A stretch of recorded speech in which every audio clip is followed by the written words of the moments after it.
अस्सलामुअलैकुम वरहमतुल्लाहि वबरकातुहू। टोटके घर में खुश आमदीद कहते हैं। अगर आप थक चुकी हैं डल स्किन से तो ये 3 मिनट का फेशियल आपकी ज़िंदगी बदल देगा। चेहरा ऐसा रोशन कि कैमरा भी शाइन हो जाए। सबसे पहले इंस्टेंट क्लीनअप, बेसन और अर्के गुलाब।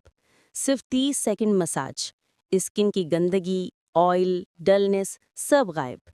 अब आता है वो स्टेप जो सबसे ज्यादा ग्लो देता है। चावल का आटा और शहद, 2 मिनट हल्का स्क्रब। डेड स्किन हटे, पोर्स साफ, फेस हो जाए स्मूथ। अब magic massage, aloe vera gel plus बादाम का तेल, ऊपर की सिमत मसाज। फाइन लाइंस कम, स्किन टाइट, फेस स्लिम और फ्रेश। आखिरी और पावरफुल स्टेप, दही प्लस हल्दी, सिर्फ 10 मिनट, और देखें वो इंस्टेंट नेचुरल ग्लो जिसकी सब तारीफ करें।